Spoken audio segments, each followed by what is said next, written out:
Welcome to the Real Estate Espresso Podcast, your morning shot of what's new in the world of real estate investing. I'm your host, Victor Menashe. If you're loving what you're hearing on the show, go out and tell two friends today. Show them how easy it is to subscribe to the show. The Real Estate Espresso Podcast is available on more than 20 different platforms. Spread the love around. Why keep all this goodness to yourself? On today's show, we're taking a look at the economic recovery. Some sectors will bounce back and others will take a long time. In real estate, we're seeing some encouraging data during the month of May for several asset classes. In the broad economy, the U.S. lost about 30 million jobs in March and April. Canada lost about 3 million jobs. But in the month of May, we're starting to see the beginning of a recovery.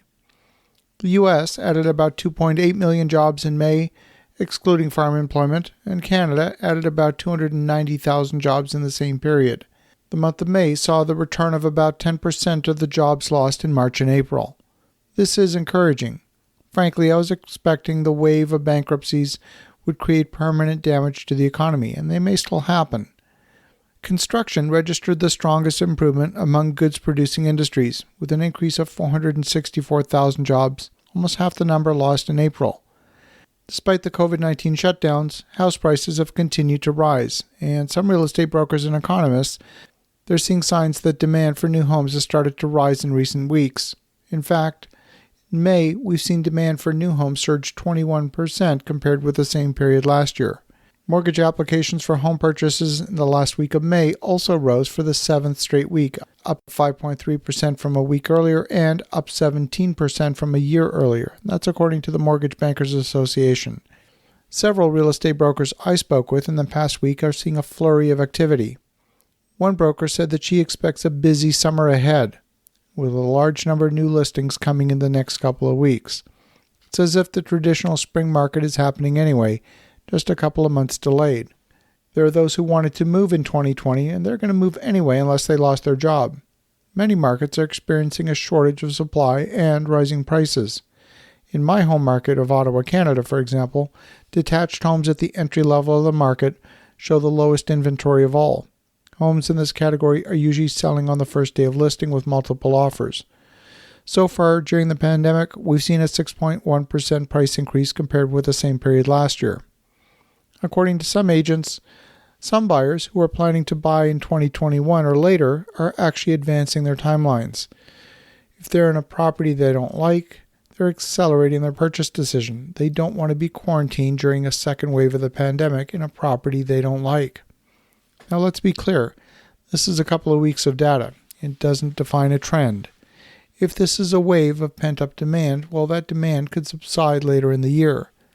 If we have a second wave of the pandemic, we could also see a significant slowdown in the fall and the winter. Now, sales were strongest in Florida, up 59% from a year ago, in the Midwest, up 48% from the same period last year, and sales in the Northeast, the extreme Northwest, and Southern California all fell from a year earlier. Some markets in the corners of the country are going to struggle in this coming year. New York, for example, was already sitting on 7 years of new condo inventory before the pandemic hit. Seattle was facing a similar situation.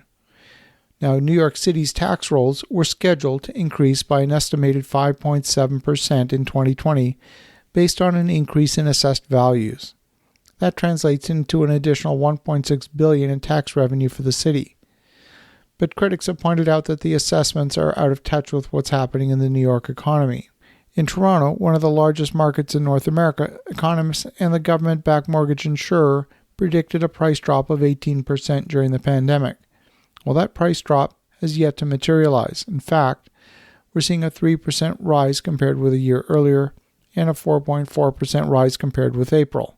Real estate brokerage Redfin said its seasonally adjusted measure of home buying demand, which tracks buyer inquiries, was up 16.5% in the third week of May, compared with before the pandemic struck.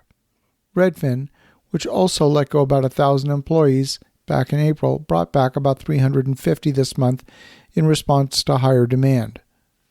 So at this point, we are starting to see some positive signs in the housing market. As you think about that, have an awesome rest of your day. Go make some great things happen. We'll talk to you again tomorrow.